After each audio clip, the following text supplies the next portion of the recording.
নমস্কার। Good afternoon students. দেখো, আজকে তোমাদের ক্লাসের টপিক কি রয়েছে? আজকে তোমাদের ক্লাসের টপিক রয়েছে এলিমেন্টস অ্যান্ড কম্পাউন্ডস, মৌলিক ও যৌগিক পদার্থ। তো এই মৌলিক ও যৌগিক পদার্থ সম্পর্কে আজকে আমি তোমাদেরকে পড়াবো। সবকিছু যা যা জানা দরকার সেগুলো তোমাদেরকে বোঝানোর চেষ্টা করব। তাছাড়াও যদি কোনো রকম কিছু সমস্যা, কোনো ডাউট, কোনো প্রশ্ন তোমাদের মনে আসে ক্লাস চলাকালীন, সেটা কিন্তু অবশ্যই তোমরা আমাকে জিজ্ঞাসা করে নেবে। আমি সে ডাউটগুলো ক্লিয়ার করার চেষ্টা করব। এখন আমরা একটা শিক্ষামূলক উক্তি পড়ে নেব। দেখি সেই শিক্ষামূলক উক্তিটি তোমাদের জন্য আজকে কি রয়েছে।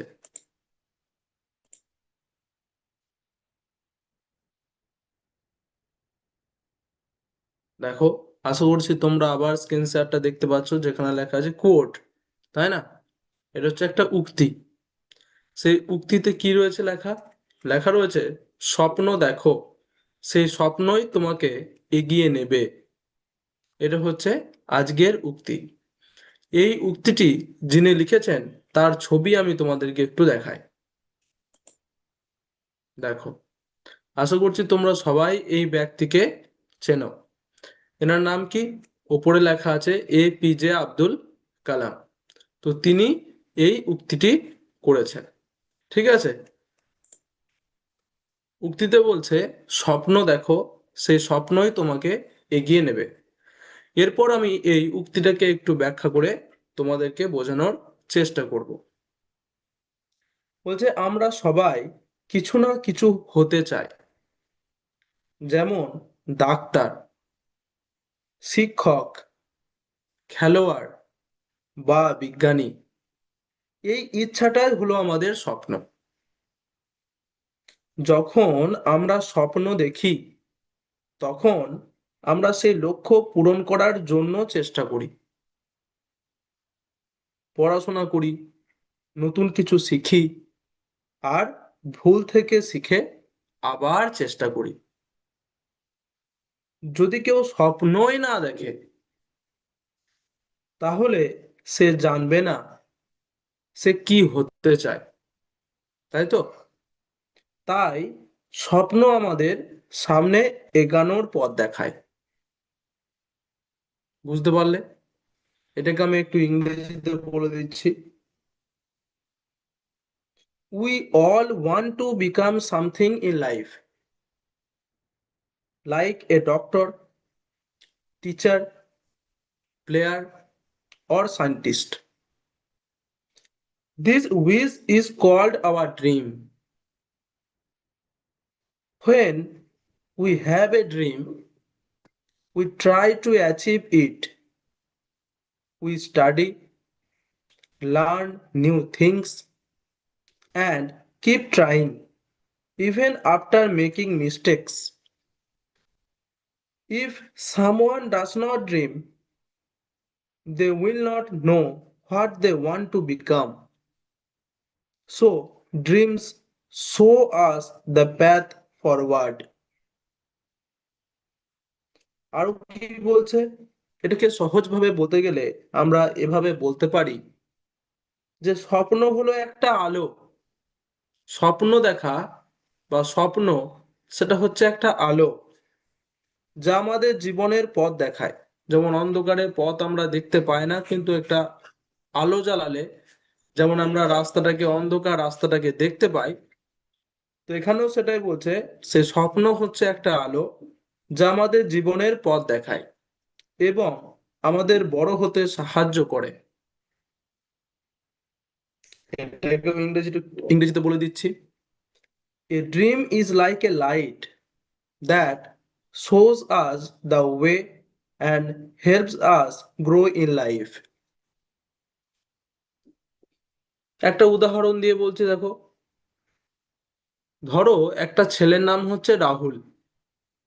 সে রাহুল যদি ভাবে সে বড় বড় হয়ে একজন ফুটবলার হবে, মানে যে ফুটবল খেলে, ফুটবল প্লেয়ার, তাহলে সে প্রতিদিন প্র্যাকটিস করবে।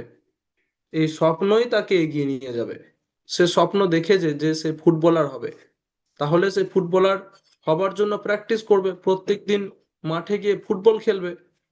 এটাই কিন্তু বলছে যে সেই স্বপ্নটাই তাকে এগিয়ে নিয়ে যাবে। If Rahul dreams of becoming A football player, he will practice every day. The dream will help him move forward. তাহলে এই উক্তি থেকে আমরা কি শিক্ষা পেলাম? যে সব সময় বড় স্বপ্ন দেখো এবং সেই স্বপ্ন পূরণের জন্য পরিশ্রম করো, তাহলেই তুমি সফল হবে। Always dream big and work hard to achieve your dreams, then you will succeed. তাহলে আশা করছি তোমরা এই উক্তিটি ভালোভাবে বুঝতে পেরেছো। এখন আমরা চলে যাব আমাদের মেন টপিকে।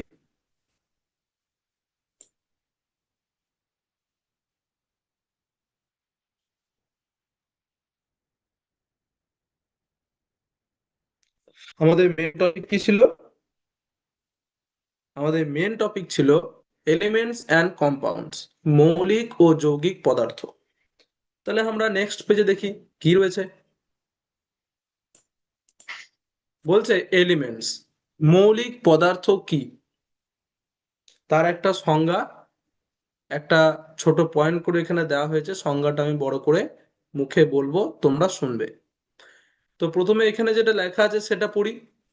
বলছে এ substance made of only one type of atom, এক ধরনের পরমাণু দিয়ে গঠিত পদার্থ। তো এখানে যেটা বুঝতে না পারার কথা তোমাদের, সেটা হচ্ছে পরমাণু। পরমাণু হচ্ছে প্রত্যেকটা পদার্থের সব থেকে ছোট একটা কণার নাম হচ্ছে পরমাণু। প্রত্যেকটা পদার্থ তোমরা জানো ছোট ছোট কণা দিয়ে গঠিত, ঠিক আছে, অণু দিয়ে গঠিত। তো সেই অণুকে ভাঙলে পাওয়া যায় কি? পরমাণু, তাই না? তাহলে পরমাণু হচ্ছে কোনো একটা পদার্থের সব থেকে ছোট কণা, তা সেটা হচ্ছে পরমাণু। তো এই এক ধরনের পরমাণু দিয়ে গঠিত পদার্থকে বলছে মৌলিক পদার্থ। অর্থাৎ সেই পরমাণুটার, সরি, সেই পদার্থটার ভেতরে আর কোনো পরমাণু থাকবে না। কথার কথা একটা উদাহরণ দিয়ে যদি বলি এখনই, অক্সিজেন। অক্সিজেনের ভেতরে একটাই পরমাণু আছে, সেটা হচ্ছে ও, অক্সিজেন, ঠিক আছে। ও টু বলি আমরা, ও টু মানে হচ্ছে অক্সিজেন। তাহলে ওখানে দুটো অক্সিজেনের পরমাণু আছে, আলাদা আলাদা নেই, একটাই, সেটা হচ্ছে ও, অক্সিজেন। তাহলে অক্সিজেন হচ্ছে একটা মৌলিক পদার্থ যেমন তোমরা জানলে, এবং সেটা একটা এক ধরনের পরমাণু দিয়ে গঠিত পদার্থ, ঠিক আছে। তো এর থেকেও ভালো একটা সংজ্ঞা দিয়ে আমি তোমাদেরকে বলছি যে মৌলিক পদার্থ কি। যখন তোমাদের কেউ জিজ্ঞাসা করবে তোমরা এটা বলতে পারো, যে পদার্থকে রাসায়নিকভাবে ভেঙে আরো সহজ পদার্থে পরিণত করা যায় না, তাকে মৌলিক পদার্থ বলে। যে পদার্থকে রাসায়নিকভাবে ভেঙে আরো সহজ পদার্থে পরিণত করা যায় না, তাকে মৌলিক পদার্থ বলে। অর্থাৎ এটাই তার লাস্ট স্টেজ, অর্থাৎ এর থেকে সহজভাবে তাকে ভাঙা যায় না। অর্থাৎ মৌলিক পদার্থকে আর তুমি ভাঙতে পারবে না, রাসায়নিক ভাবে বলেছে, এটা মাথায় রাখতে হবে। সেটা হচ্ছে রাসায়নিক ভাবে তুমি কিন্তু এর থেকে বেশি ছোট করতে পারবে না বা ভাঙতে পারবে না, সেটা হচ্ছে মৌলিক পদার্থ। আশা করছি বুঝতে পারলে এলিমেন্ট বা মৌলিক পদার্থ কি। নেক্সট আমরা চলে আসবো এক্সাম্পলস অফ এলিমেন্টস, উদাহরণ। দেখো, এক নম্বর হচ্ছে আয়রন, লোহা।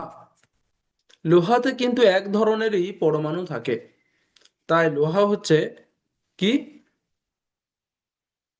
মৌলিক পদার্থের উদাহরণ।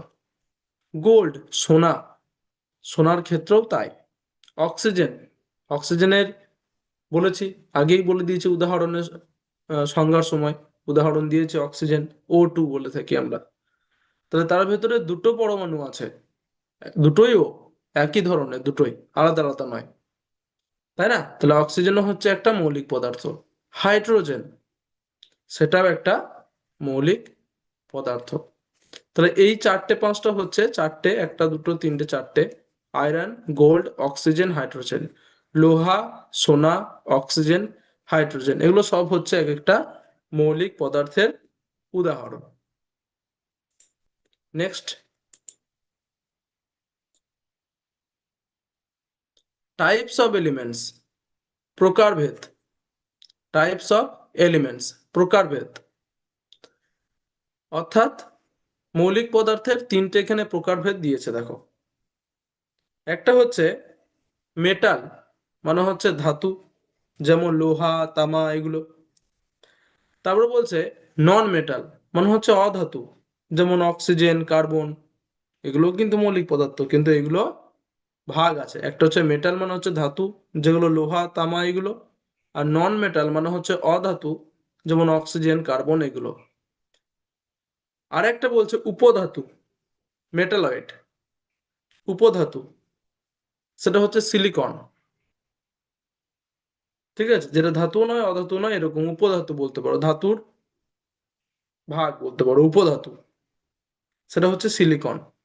তাহলে এই তিনটে প্রকারভেদ আছে মৌলিক পদার্থের। নেক্সট দেখব, চলে এলাম কম্পাউন্ড বা যৌগিক পদার্থ।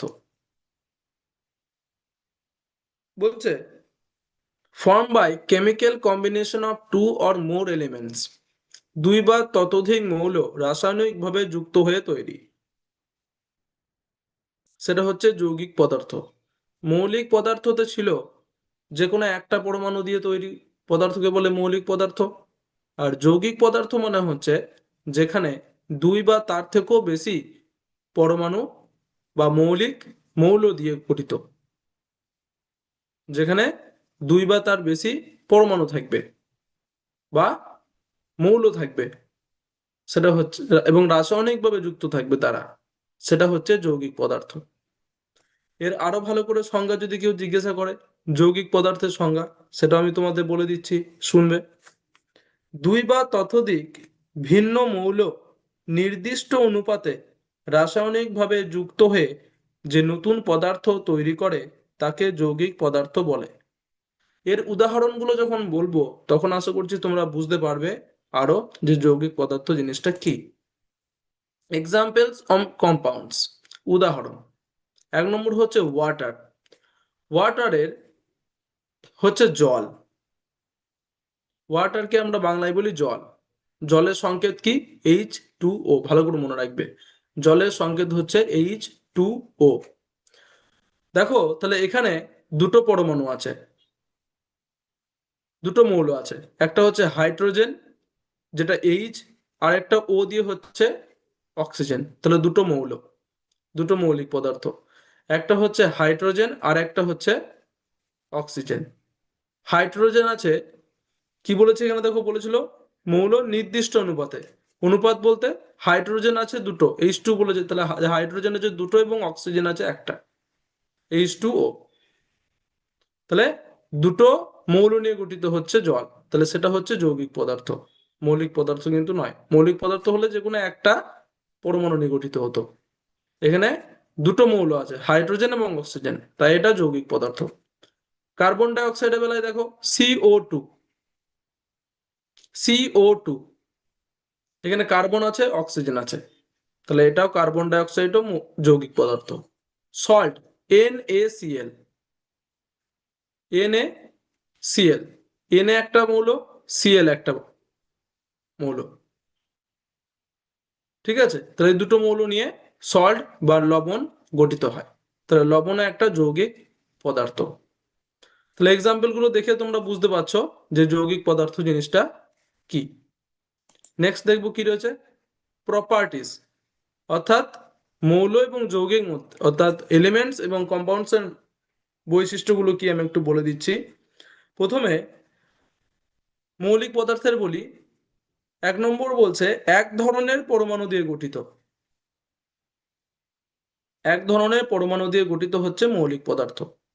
2 নম্বর, রাসায়নিক বিক্রিয়ায় সহজে ভাঙা যায় না। দেখো না এখানে দেওয়া আছে, এটা সহজে ভাঙা যায় না, can not be broken easily. রাসায়নিক বিক্রিয়ায় সহজে ভাঙা যায় না, এগুলো সব হচ্ছে মৌলিক বা এলিমেন্টস এর প্রপার্টিস, বৈশিষ্ট্য। 3 নম্বর হচ্ছে নির্দিষ্ট গুণাবলী থাকে।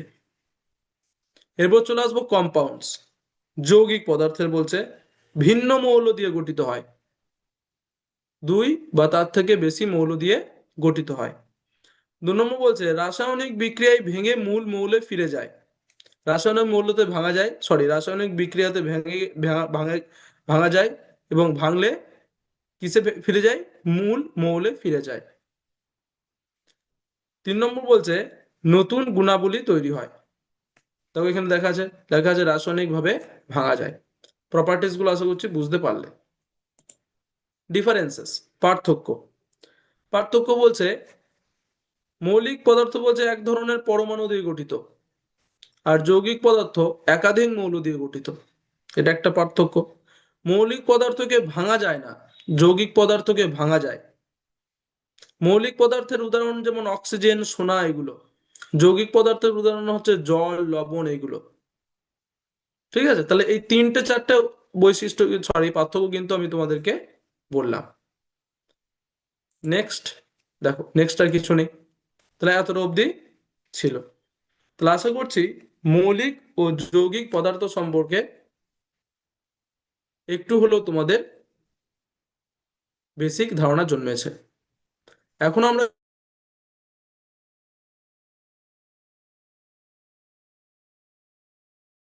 যেখানে আমি তোমাদেরকে দেখাবো কিভাবে মৌলিক পদার্থ বা যৌগিক পদার্থ তৈরি হয়। দেখো আমি স্ক্রিন শেয়ার করেছি, আশা করছি তোমরা দেখতে পাচ্ছ। তো প্রথমে আমি তৈরি করব হচ্ছে কি, H2O। H2O মানে হচ্ছে ওয়াটার, জল তৈরি করব, জলের মলিকিউলস তৈরি করব। দেখি, প্রথমে একটা এইচ নেব। দেখো একটা এইচ নিলাম, আশা করছি দেখতে পাচ্ছ। একটা ও নিলাম, আবার একটা এইচ নিলাম। দেখো কি তৈরি হলো? ওয়াটার। একটা 3D সাহায্যে তোমাকে আমি দেখাতে পারি। তাহলে জলের মলিকিউলটা ঠিক এরকম ভাবে দেখতে, অণুটা এরকম দেখতে। ঠিক আছে, আবার এরকমও হতে পারে, এরকমও হয়, দুটোর মধ্যে যে কোনো একটা।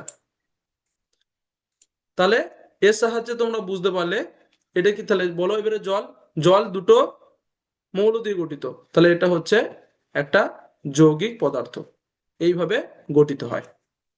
নেক্সট আমরা দেখব, তৈরি করব হচ্ছে প্রথমে O2, মানে হচ্ছে অক্সিজেন। অক্সিজেনে কি আছে? দুটোই ও আছে, তাহলে দুটো ও দিয়ে দেখবো। দেখো লিখে দিয়েছে মলিকিউলার অক্সিজেন। 3D সাহায্যে দেখি, এরকম দেখতে, এরকম। ঠিক আছে, এটা হচ্ছে অক্সিজেনের মলিকিউলার, এইভাবে। তাহলে অক্সিজেন কি? অক্সিজেন হচ্ছে কিন্তু মৌলিক পদার্থ, কারণ দেখো দুটোই একই পরমাণু আছে, আলাদা আলাদা নয়। তো সেইভাবে ঠিক H2O, H2 নয়, H2, হাইড্রোজেন। দেখো হাইড্রোজেন গঠন করলাম, কি গঠন করলাম? এটা হাইড্রোজেনের মলিকিউল তৈরি করলাম। তো হাইড্রোজেনের মলিকিউলও কিন্তু সেখানে দুটো এইচ আছে, অর্থাৎ একই পরমাণু আছে, একই ধরনের পরমাণু আছে দুটো। তাহলে হাইড্রোজেন হচ্ছে একটা মৌলিক পদার্থ। নেক্সট, এরপরে একটা জিনিস দেখাবো, সেটা হচ্ছে CO2।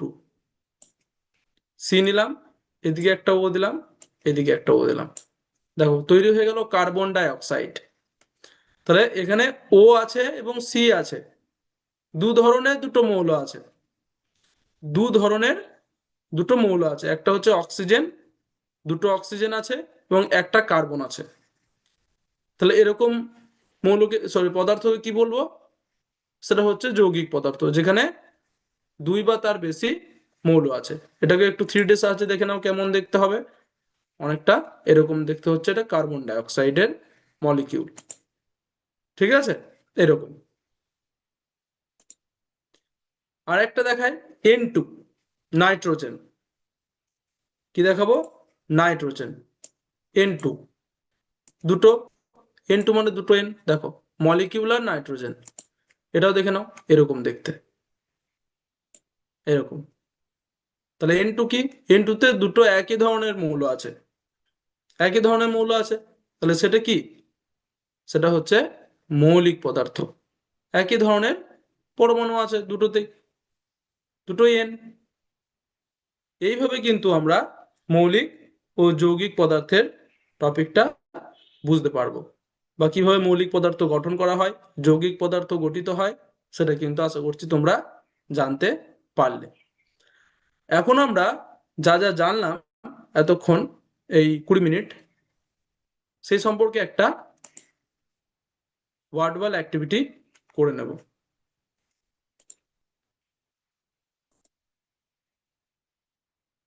দেখি কি রয়েছে তোমাদের জন্য ওয়ার্ড ওয়াল অ্যাক্টিভিটিতে।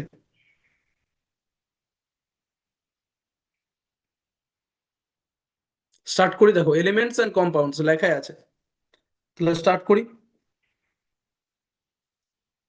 প্রথম প্রশ্ন কি আসছে দেখবো।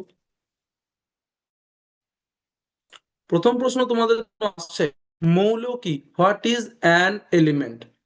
যে পদার্থকে রাসায়নিকভাবে বিভক্ত করা যায়। A substance that can be broken down chemically. Option B, যে পদার্থ এক ধরনের পরমাণু দ্বারা গঠিত। A substance made of only one kind of atom. এটার উত্তর হবে অপশন বি, মৌল হচ্ছে যে পদার্থ এক ধরনের পরমাণু দ্বারা গঠিত। একদম ঠিক। নেক্সট 2 নম্বর প্রশ্ন দিয়েছে, যৌগ কি? What is a compound? Option A, এক ধরনের পরমাণু দ্বারা গঠিত পদার্থ। A substance made of one kind of atom. Option B, দুই বা ততোধিক মৌল রাসায়নিকভাবে যুক্ত হয়ে গঠিত পদার্থ। A substance form by chemical combination of two or more elements. কোনটা হবে, এ না বি?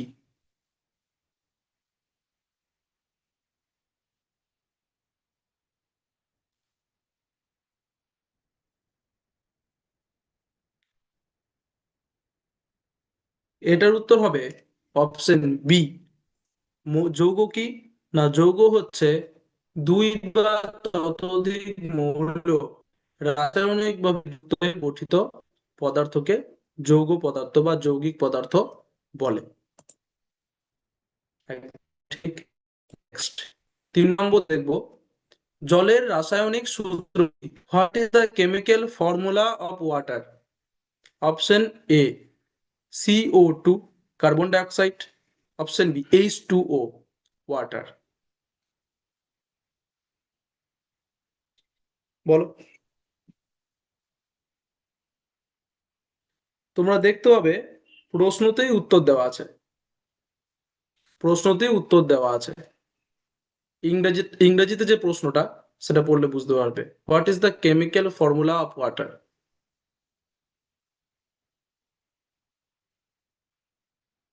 খুব সহজ প্রশ্ন এটা, এখানে দেওয়াই আছে উত্তরটা, তাই না? উত্তর হচ্ছে অপশন বি, H2O লেখা আছে দেখো পাশে, ওয়াটার। তাহলে জলের রাসায়নিক সূত্র কি? H2O, তাই না? একদম ঠিক। নেক্সট 4 নম্বর দেখে নেবো কি রয়েছে। নিচের কোনটি একটি মৌল? Which of the following is an element? Option A জল, ওয়াটার। অপশন বি লোহা, আয়রন। এই দুটোর মধ্যে কোনটা একটি মৌল বা মৌলিক পদার্থ? জল না লোহা?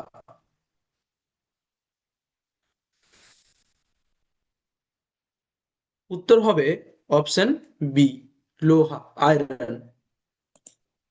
একদম ঠিক। নেক্সট লাস্ট প্রশ্ন তোমাদের জন্য, নিচের কোনটি একটি যৌগ? Which of the following is a compound? Option A oxygen. Option B carbon dioxide. এই দুটোর মধ্যে কোনটা একটি যৌগ বা যৌগিক পদার্থ?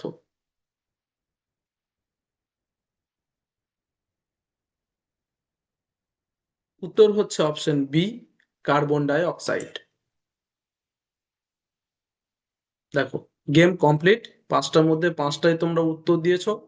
উত্তরগুলো একটু দেখিয়ে দিই।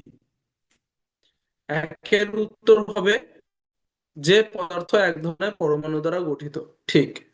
দুইয়েরটা হচ্ছে যৌগ কি, দুই বা ততোধিক মৌল রাসায়নিকভাবে যুক্ত হয়ে গঠিত পদার্থ, একদম ঠিক।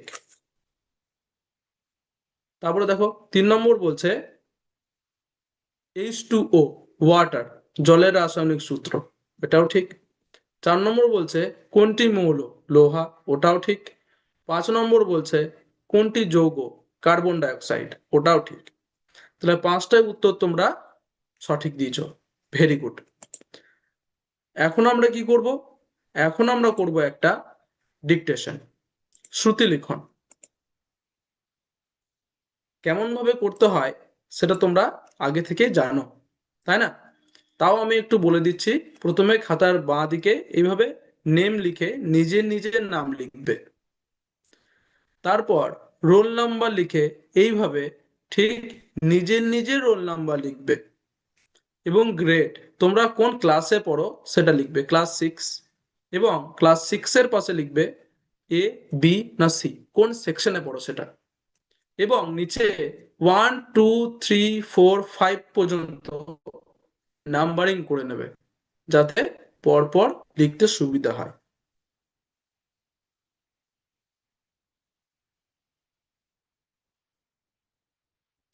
এখন আমি তোমাদেরকে বলবো, তোমরা লিখবে। 1 নম্বরটা লিখো,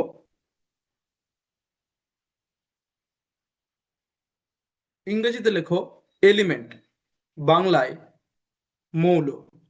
ইংরেজিতে এলিমেন্ট, বাংলায় মৌল।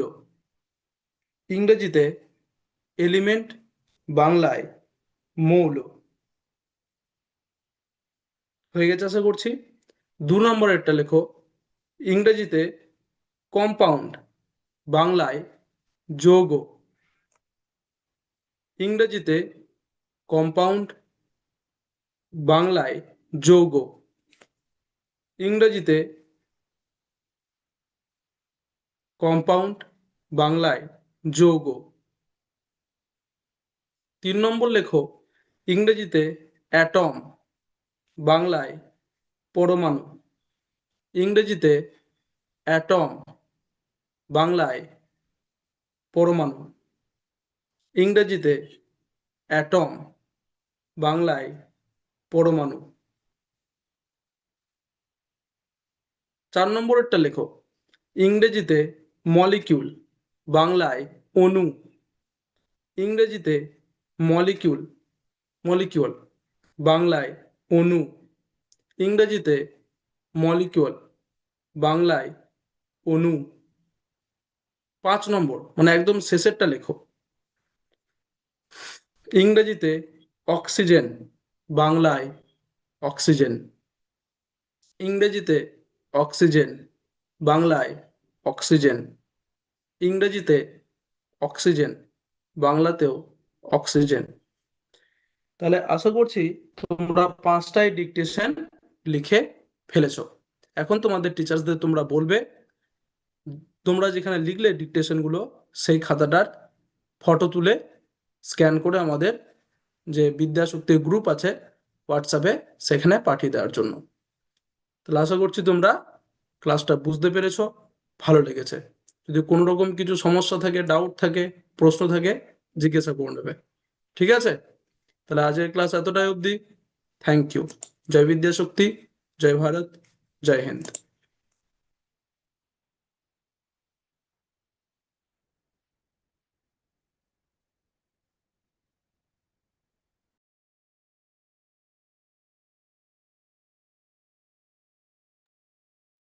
Thank you, Sanjay sir. Thank you.